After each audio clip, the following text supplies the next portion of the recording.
morning, church. Good to be here once again with you. Let's quickly get to the word. We are meditating on the book of James, chapter 7, verses 1 to 7. Let's quickly read that before we take our seats. We're looking at James, the book of James, chapter 5, verses 7 to 12. And this is how you have your Bibles. Please open physical Bible, digital Bible, or any other form. All right? James chapter 5, we're looking at verse 7 to 12. And it goes like this. Dear brothers and sisters, be patient as you wait for the Lord's return. Consider the farmers who patiently wait for the rains in the fall and in the spring. They eagerly look for the valuable harvest to ripen. You too must be patient. Take courage, for the coming of the Lord is near. Don't grumble about each other, brothers and sisters, or you will be judged. For look, the judge is standing at the door. Verse 10, for examples of patience in suffering, dear brothers and sisters, look at the prophets who spoke in the name of the Lord.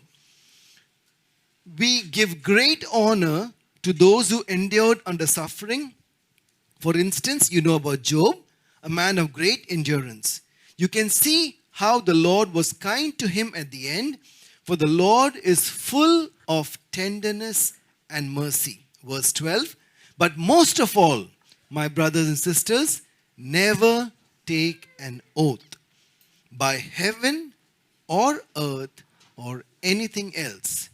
Just say a simple yes or no so that you will not sin and be condemned. We'll just skip James for a bit. I want to take you somewhere else.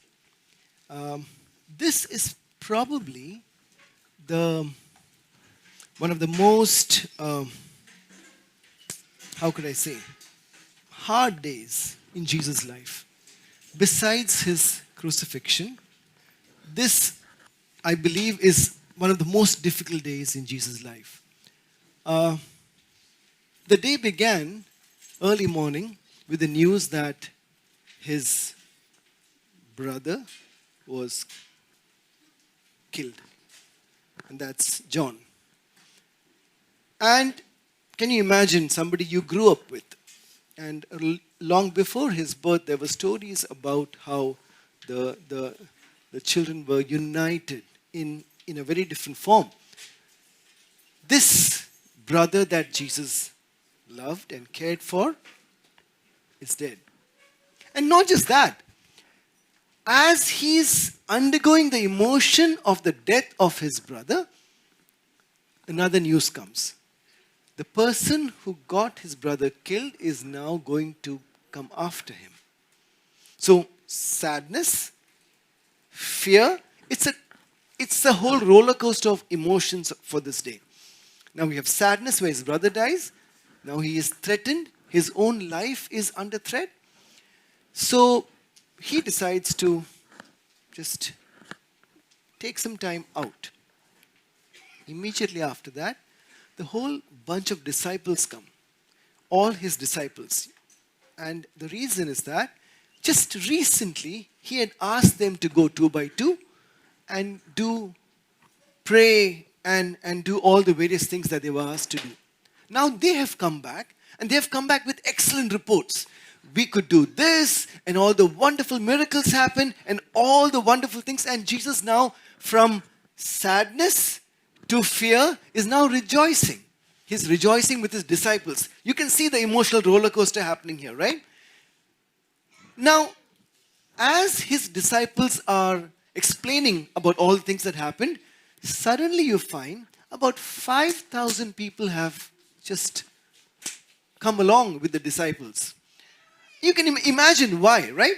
Just recently, all these disciples have done wonderful miracles. So, word goes out, people talk to each other, and they are looking out for who's this rabbi, who's this teacher, who's this person that these people are following. 5,000 is a conservative estimate. Some of the of the Bible scholars, they say it's 5,000 men, approximately about 25,000 people. 25,000 people might be the size of a city in some places. So you have 25,000 people around demanding your attention, demanding your time, and in this chaos, these disciples, they forgot to eat. So can you imagine the amount of things happening on this particular day? Now, the reason why I brought about this episode is because I want to stress on something.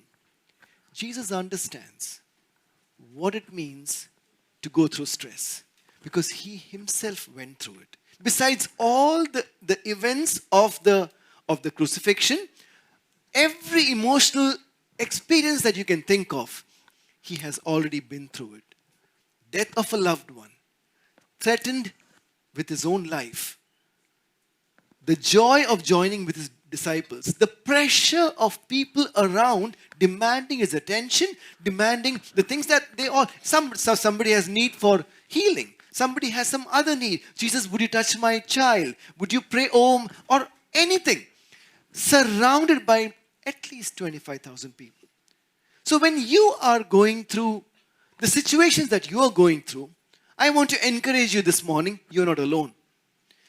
You have a God, we have a God who understands what you go through because he himself went through it. When in a factory, you have factory workers, and when a politician comes in, he puts on the hat, he's there, he is showing compassion towards the people, those who are working. When it's an army general, a general is with his soldiers, he's showing compassion towards the people. Now, the people understand. But you know what happens? The next day, when all the cameras are gone off, when all the interesting people are not there, this politician will go back to his house on a warm bed. He will have his stomach full of food and he will go to sleep while the workers still struggle their everyday life. The general might come and join you for a day, for the picture, for the mess, for the time with you. But next day, for every meal he has had with his soldiers, he would have 10 more in the officers' quarters. Lot more fine meal, lot more fine drink. So all these people around us, those who show emotions, is temporary. But Jesus, he says that he is with you forever. He's with you today, tomorrow, and forever. Let's come back to our text. And we'll come back. Why we touched on this story. James chapter 5 we're looking at the last chapter in the book of James. And we do not have, maybe today's the one session and there's one more. And that's it, we're done with the book of James. Now, last week we saw chapter 5 verse 1 to 6. James is trying to explain and talk. And he's a little pushy. He's a little aggressive. And he's calling out all names. Now, verse 1 to 6, his audience are a different set of people. Verse 7 to 12 is a whole different set of people. In fact, all along the book, he distinguishes his audience by a certain word called adelphos. Adelphos is brethren. Of the 108 verses in this book, 21 times he's referring to dear brothers, sisters, my dear brothers, my dear sisters. 21 times he uses this word. And there are 15 other types of addressing that he does. Sometimes teachers, sometimes wise men, understanding men, elders, double-minded people, vain, empty, foolish people, adulterers and adulteresses, rich and the wicked. This is what we saw last week. And there are laborers as well. So basically, James is throwing fire at all these people because he's upset. Remember, he has a pastoral heart. He's trying to reach out to the people, those who are already struggling. Now, he is not attacking the rich because they are wealthy. He's not attacking them because they have money. He's attacking them because they are rich and prideful and wicked. So he's attacking the wickedness of these rich people. Now, and the solution that James gives is this. I understand you're going through trouble. I understand there is difficulty.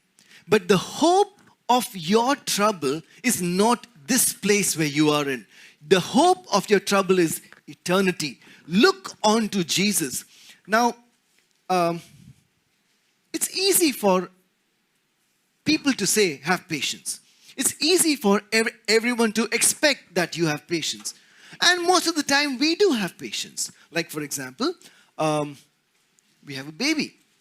Now, we understand that babies take time to grow. So the moment the baby is born, nobody expects the baby to be a college-going student the next day. Why is that? Why can't we expect the baby to be a college-going student the next day? Because we know. We know the process. We know what goes on next. When we put on food in the microwave and we click those 15 seconds or 30 seconds, we know the time is 30 seconds. That's when the work is done. That's easy when you know. The most difficult part is when you don't know. The most difficult part is when you don't know what's going to happen. What's the future? What will happen? Will I get healed? Will I have my way through? Will the job come through? Will my visa come through? These are things that you don't know.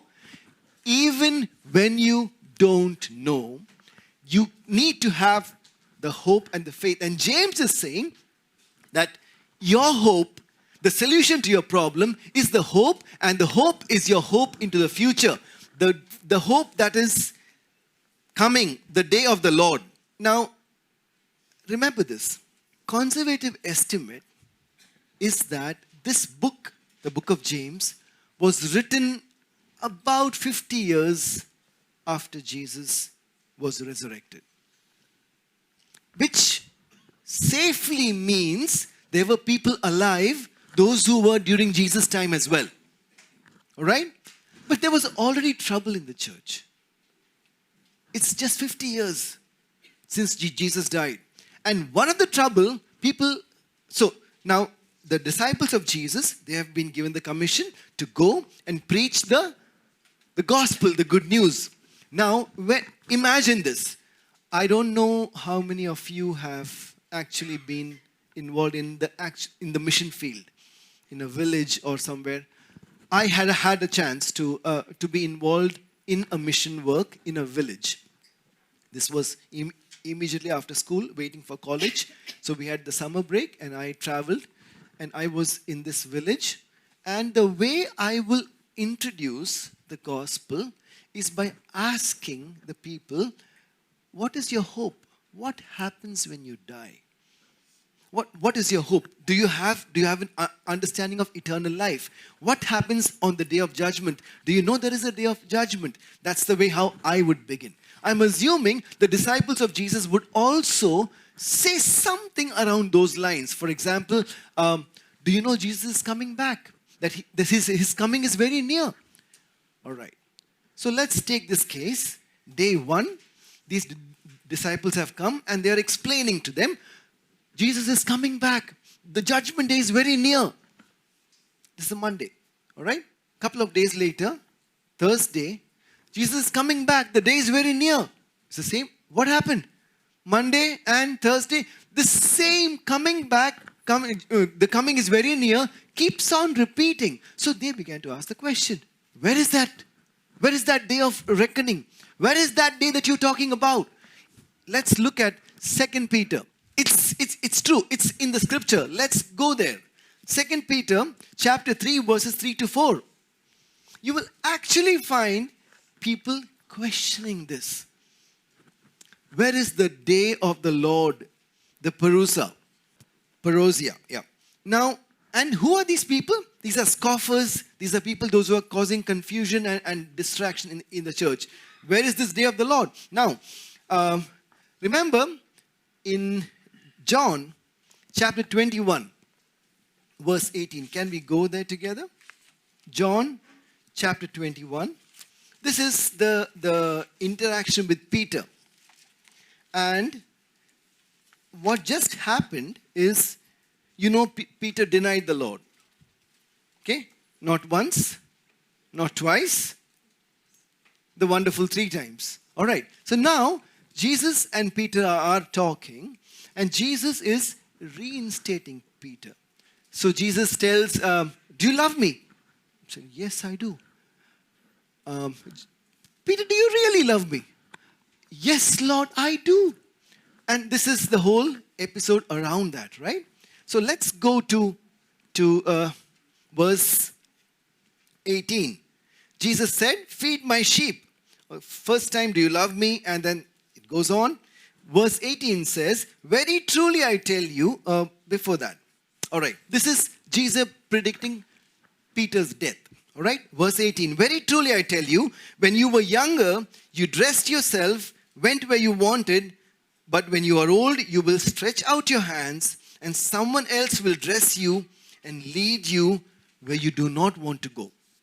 Jesus said this to indicate the kind of death by which Peter would glorify God. All right?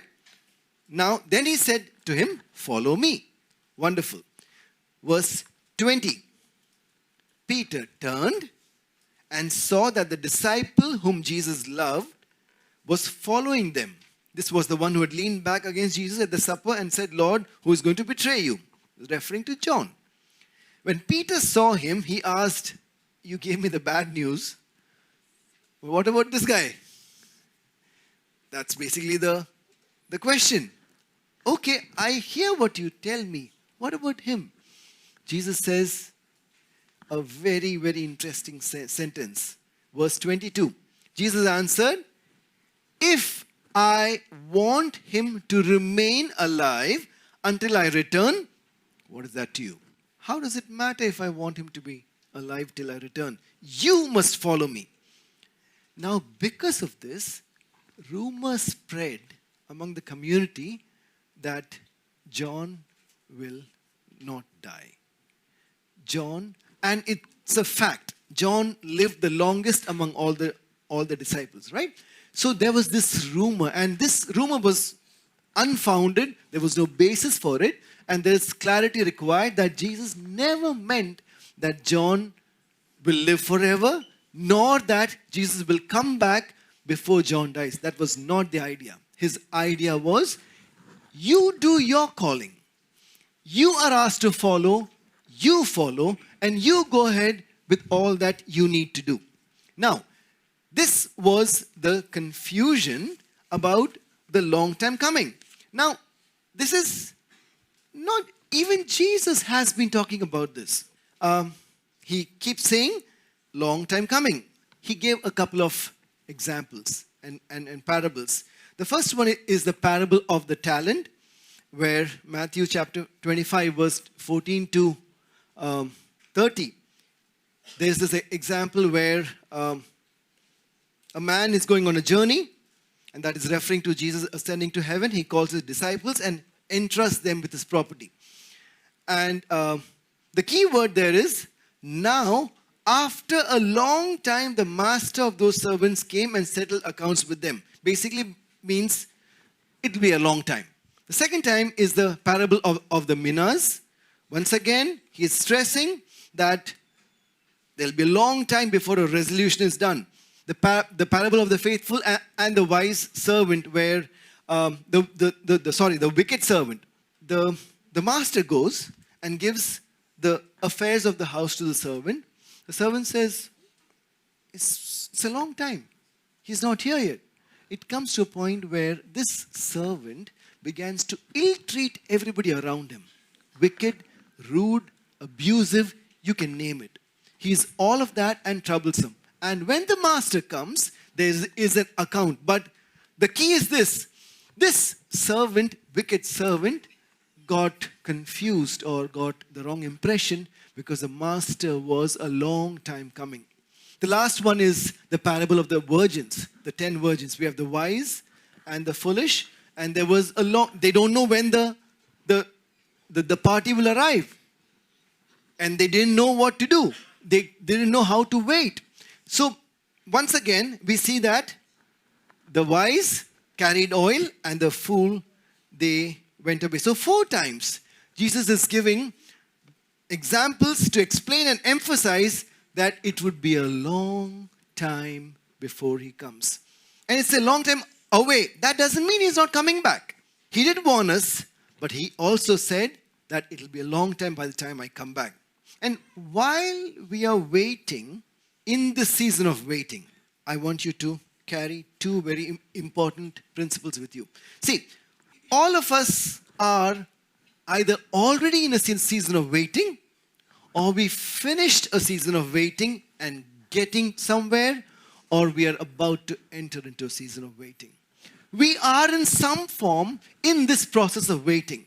And today, before you leave, would you carry these 2 things with you? The first one is, in the season of waiting, ensure that you have patience and you have endurance. Now, there are 2 different things. Patience is what you are. Endurance is what you do during that time. Now, if it's a 30-second microwave, it takes only 30 seconds. You know how to take care of 30 seconds. But if it's a child who's born today and you're waiting for the child to go to college, that's a long time coming. Right? What do you do during that is your endurance. Now, if you know a time frame is fine. What if you don't know the time frame? What do you do? Like the 4 examples. All of the four examples, the parables that Jesus gave, nobody knew the end. Nobody knew when it's going to finish, and that's when they were found wanting. So can I encourage you, brothers and sisters, this morning? Jesus may not return today. I wish he does very soon. But he may not return tomorrow. Maybe he may not return for 1,000 years. What are you going to do? Are you going to keep the faith, or are you going to give up? Keep the faith basically also means to be faithful. Are you going to be faithful to your calling? This is your charge this morning. Being patient is an attitude. Persevering is an action. Being patient is passive, whereas perseverance is an active position. Now, there are 2 words which James has used in this scripture.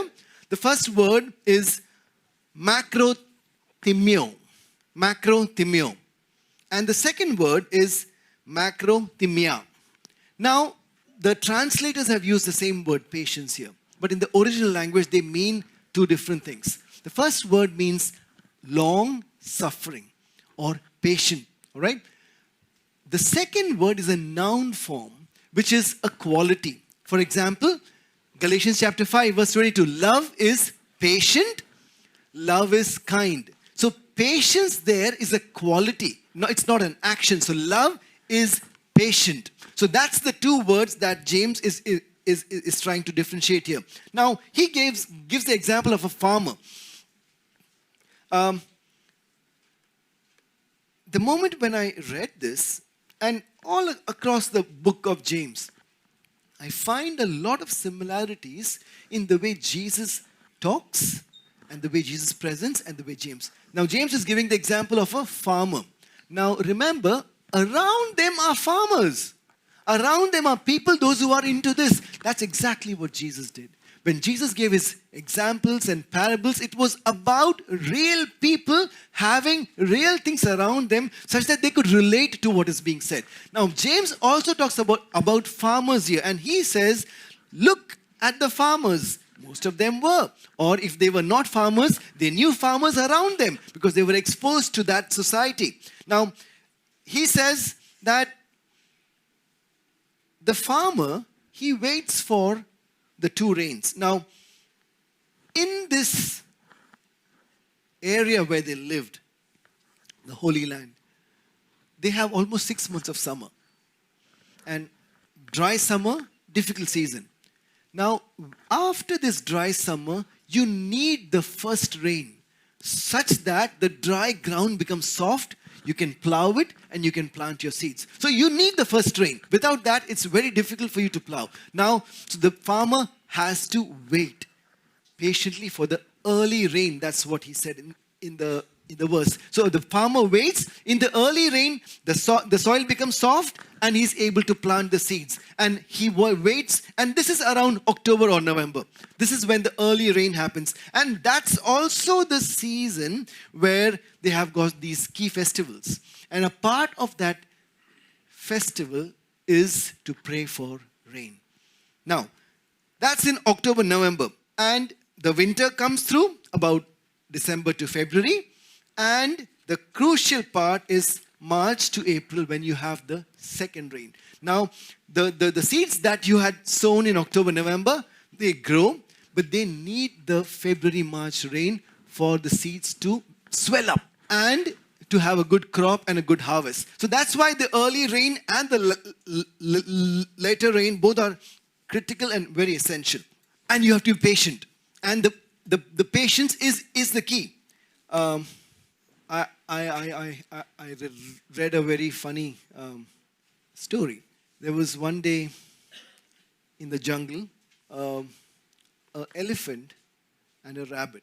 So they were playing around, and the elephant came and declared, I'm going to have a baby. So rabbit said, okay. Meanwhile, rabbit is having babies every 30 days.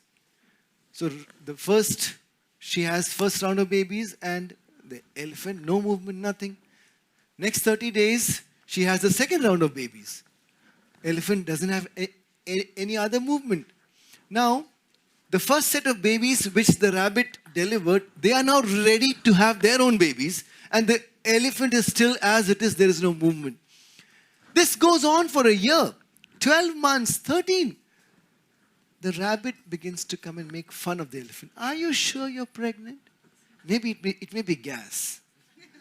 Maybe something else. I doubt if you're pregnant. There's nothing. I don't think you're pregnant. I am pregnant. Can't you see all these which I've done in this 1 year? And there's not even one single, what, are you sure? Yes. After 22 months, when the elephant delivers, the whole earth shakes. The ground around that elephant shakes.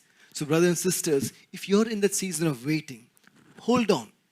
If your waiting is long, hold on. Because when that germination happens, when that gestation period is over, and when your breakthrough has happened, the world will see. The world will see, and the world will know that your faith was not on shallow ground. Your faith was on solid ground. That you trusted in the God who promised you, and that promise is true today and for tomorrow and for the coming days. The blessing which you are upon, the blessing that is over you, will surround you and will strengthen you today and for the tomorrow. Even if you do not see your result. Even if you do not see your result, hold on. It's coming.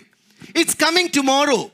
You may not know, but it's coming tomorrow. Because the God of Abraham, Isaac, and Jacob, the God who promised you, will deliver. Because He is a faithful God. Amen? He is faithful because His word says it. Hallelujah.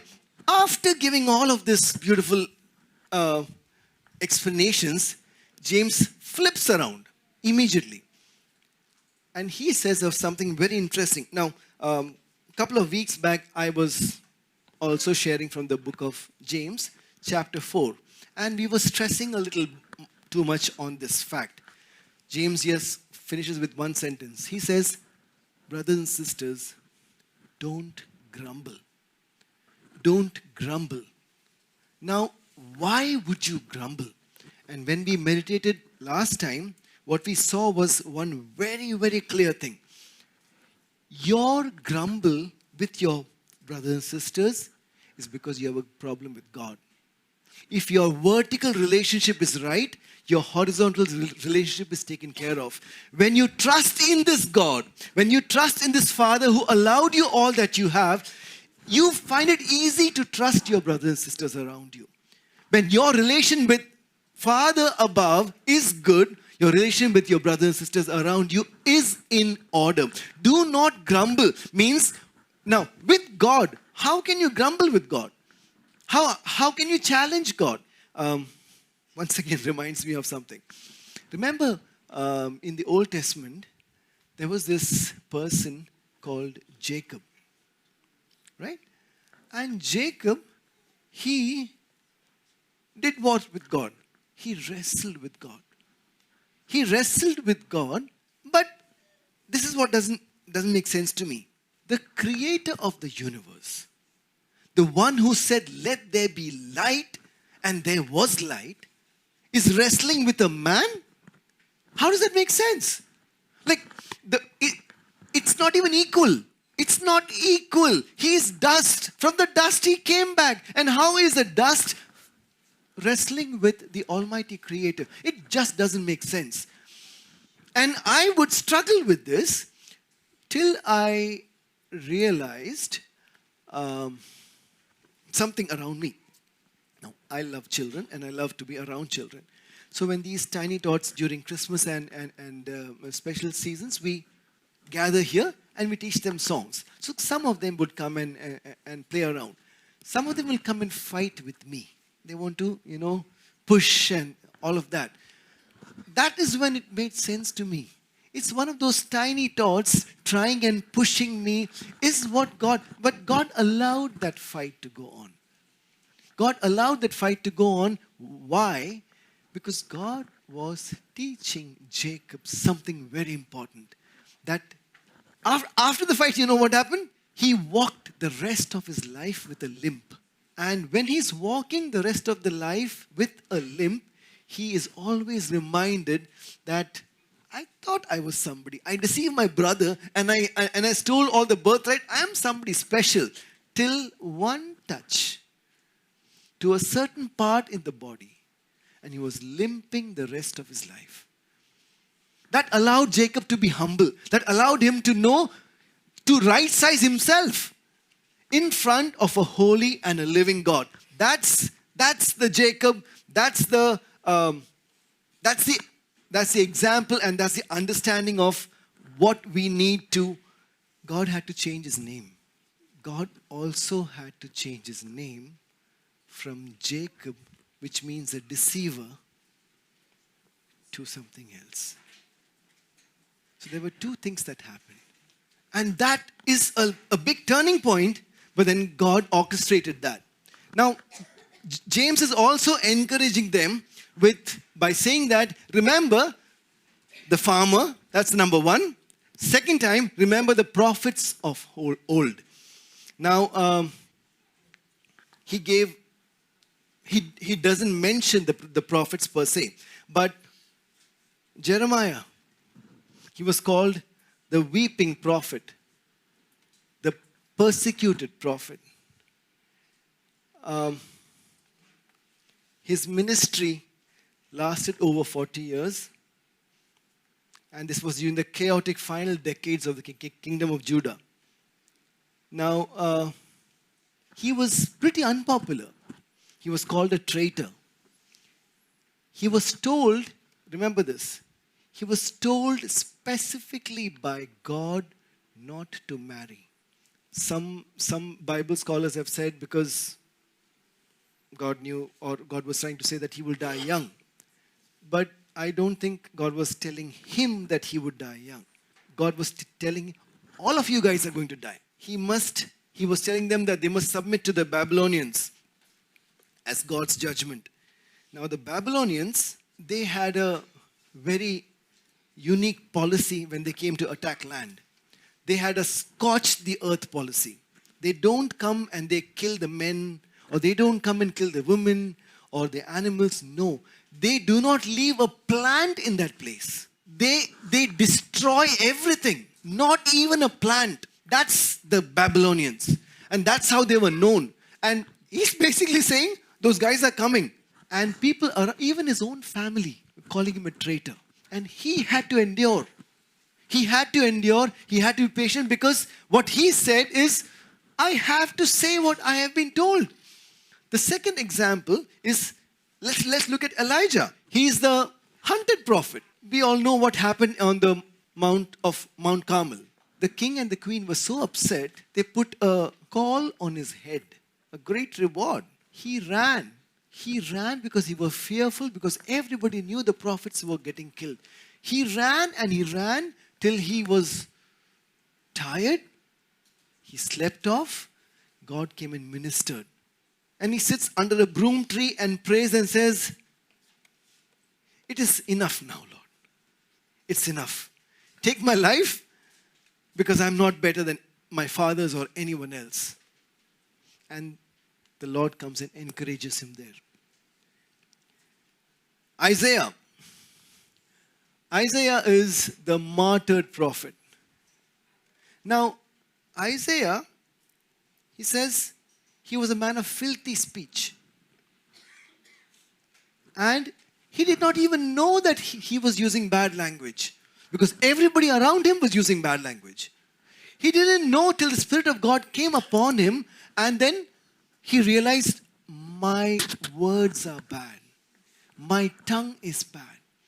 And they took, the scripture says, he took a coal and he touched his tongue, touched his lips, and surgery had to be done on him. And he was bound by King Manasseh,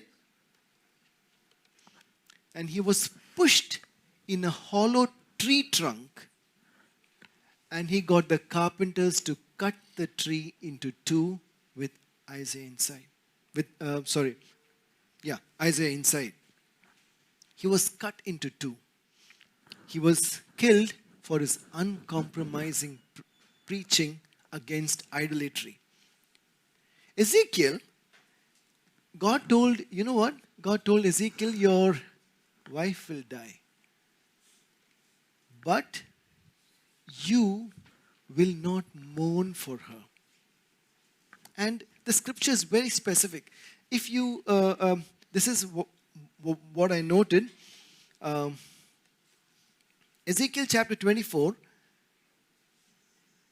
verse 16, listen to how God calls Ezekiel's wife. God calls and says, the delight of your eyes. The relationship between Ezekiel and his wife was very loving, very special, very precious. God calls her, Ezekiel, she's the delight of your eyes. But she will suddenly die. And when she dies, there's a whole set of rituals to be done, but you will not mourn for her, even for a minute. On that particular evening, she dies. And Ezekiel records, the next morning, I did as I was commanded. This is verse 18. He suppressed his natural grief and acted strangely calm in public. And this stunned everybody else there. And Ezekiel explained what God was going to do to destroy the temple. And you know what? This temple was the delight of their eyes. And he's explaining to them basically, this delight, the delight of my eyes is what's going to happen to the delight of your eyes. And it would happen so swiftly that you would not even have an opportunity to mourn. Ezekiel had to carry that, to convey this message to a headstrong, rebellious, and difficult people. Hosea, the betrayed prophet. And this is a very difficult story to read, a very difficult story to understand. But these are the prophets. Now I'll just touch on one particular thing. Hosea had 2 children. And God said they will be called Jezreel Lo Rumah and Lo Ami, meaning not loved and not my people. God was angry. And Hosea had to go and buy his wife from the marketplace. Each time she goes away, she gets into trouble. She is now set on the marketplace on auction. He puts money from his pocket and goes and buys her back, trying to explain to his own children, this is what I do every time.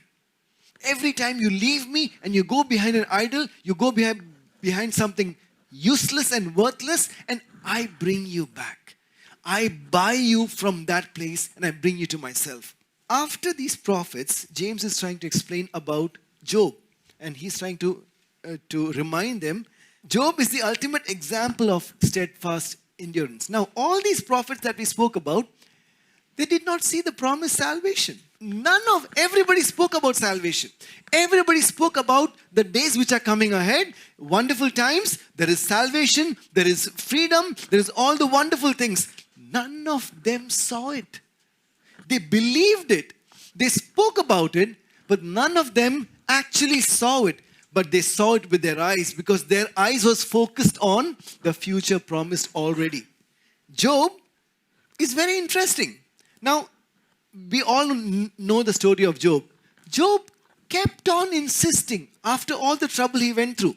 The wealthiest man among that time. Business, children, wife, everything going good. Party, luxury, everything. Everything was fine and he lost it all. Now, Job is basically insisting, I did not do anything wrong. He's insisting that he's blameless. And there is no reason for this trouble to come upon me. Now, he spends 35 chapters trying to explain verse 31, chapter 31 verse 1 says like this. I made a covenant with my eyes never to look at a woman with lust. This is Job writing. Chapter 31 verse 1. I made a covenant, a promise with my eyes. I will never look at a woman with lust. This man spends 35 chapters trying to explain, I did nothing wrong. I don't deserve this. And he's asking for a court session with God. He's asking and waiting on God to argue his case. And he insists that he's righteous and everything is unjust. He wanted to put God on trial. But you know what? He wanted to put God on trial, trying to prove his point. God, the loving Father, puts himself on trial in front of Job. Come, let's talk. Come. Who is the one who messed up with your mind? Who is that who messed with your mind? Come, let's have a conversation. He calls in Job. And then he begins to talk to Job. And now, God is not putting Job on the test. God is putting himself on the test. He said, 60 different things. 60. 60 different things he's presenting to Job. What do you know? Where were you when I created this earth? Where were you when the land and the waters were separated? Were you there? Do you know who taught the birds to go up there and make a nest there? Can you control the lightning? And after this, this is one of the most beautiful, one of the heart-changing moments in my life when I read this whole story. Heart-changing moments. That's when I realized how small I am. I cannot control any of this. When Job says, I have seen with the seeing of my eyes that my Redeemer lives. He understood something in that conversation, but he asked for it. In this suffering, instead of complaining, he decided to go to the Father, to the Lord. Now, definitely he had friends, well-meaning friends, good-natured and good-mannered and with good purpose, but they were all wrong. And in your suffering, in your struggles, you may have good-meaning friends who will come and try to stand by you. But I think the true meaning is here in this book. This is where you will find your solace. This is where you will find your comfort. And 60 different times, God tries to explain. Where were you when I did this? Can you do this? Where were you when I did that? Do you understand this? He just keeps on. The point was this. Job cannot control the weather. He cannot design the earth or understand anything about it. And he could not even fully understand the instincts by which animals live and survive. How can you possibly judge the way I govern my universe? This is what God is asking. You don't know anything. How do you think you're going to challenge me on how I live? Now remember, we know today by the reading that there was a conversation up, right? Job didn't know. He had no idea that things happened upstairs. He still had to wait. Now, to a point where his wife tells him, curse God and die. You're just hopeless. Nothing is going to work for you. It's difficult under pressure. The end of the story is God restores back everything. There is a blessing. It has a happy ending. The same wife, everything else came back. Business came back. Everything came back. God persevered. Job persevered. And this is what James is trying to encourage everybody, you and me, in this through this letter. That's what he's trying to say. You may have difficult situations. You may have challenges. It's all right. Go for it. If you want any encouragement, look at the farmers. If not there, look at the prophets. If not there, you already know the story of Job. He tries to explain every word through them.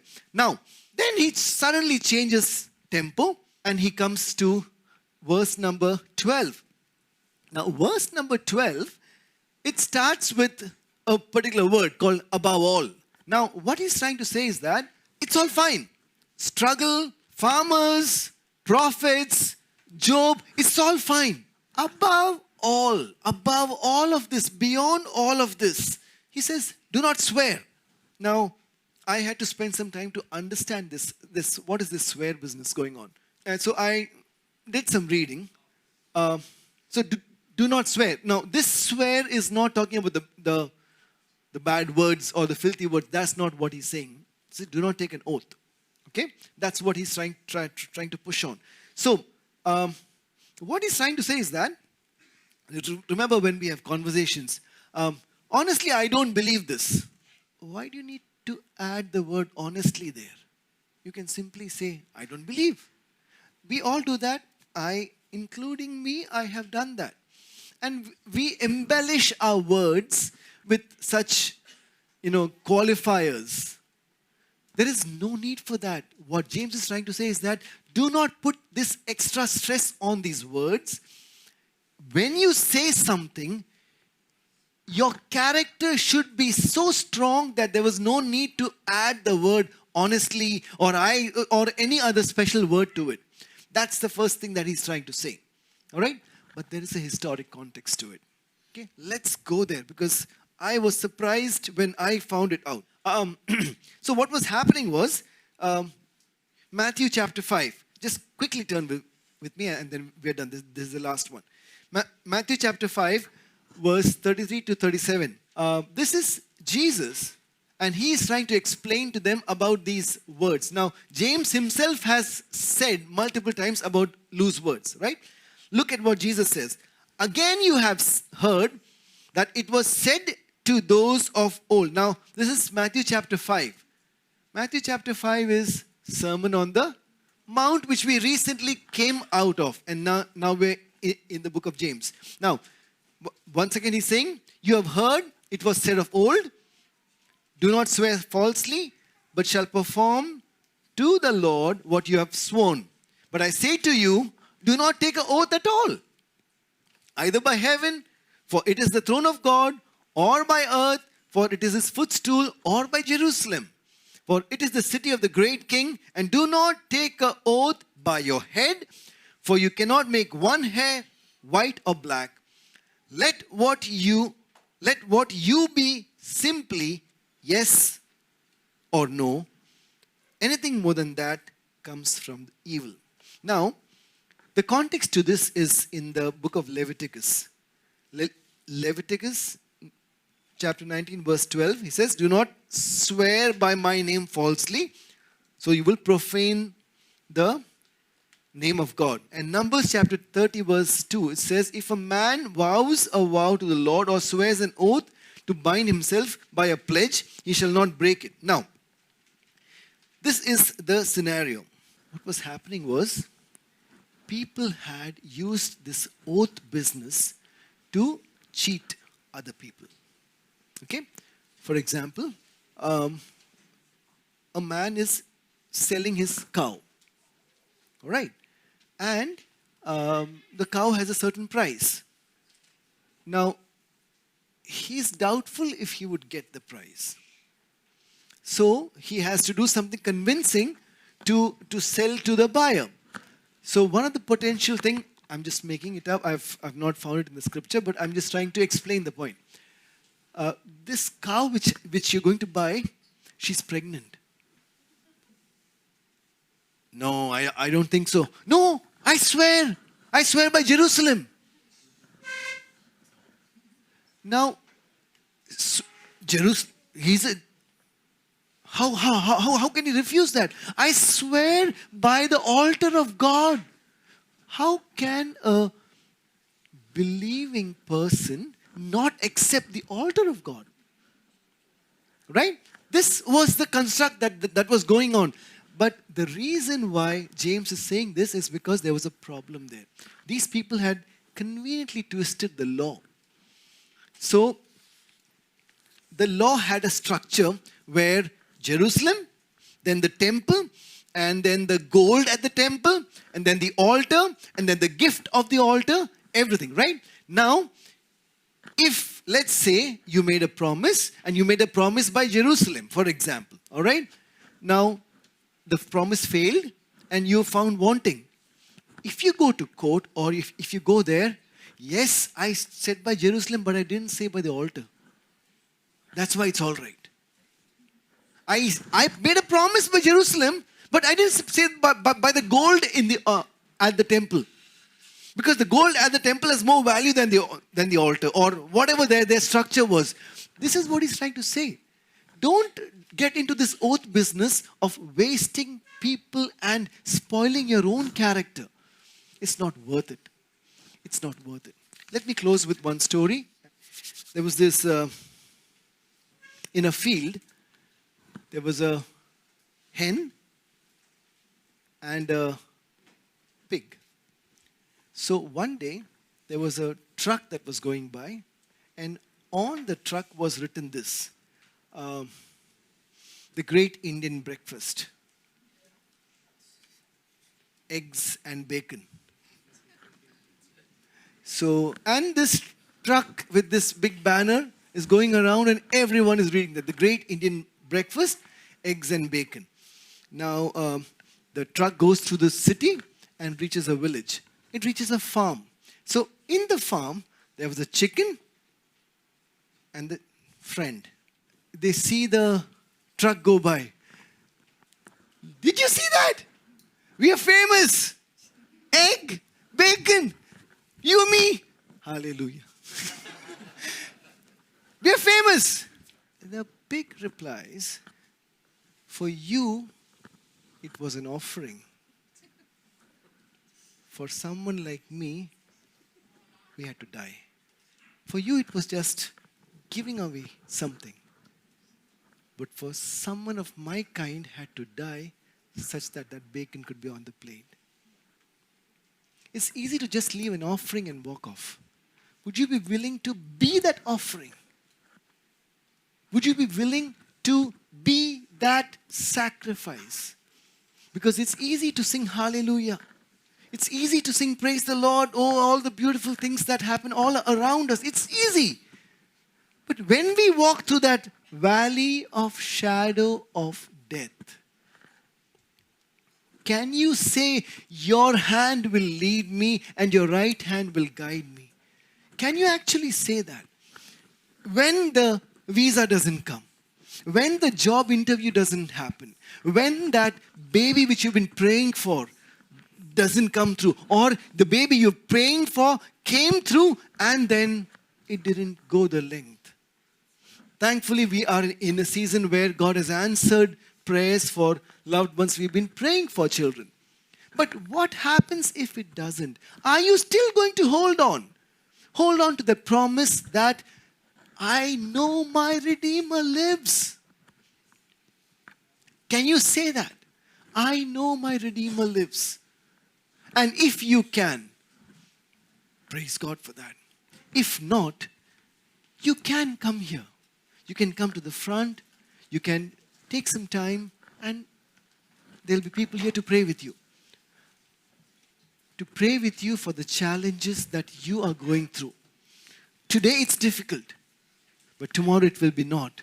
Because tomorrow when that breakthrough comes through, you will stand up and say, I know my Redeemer lives. He gave me the answer because that's His doing. And it's for His glory. Let's pray.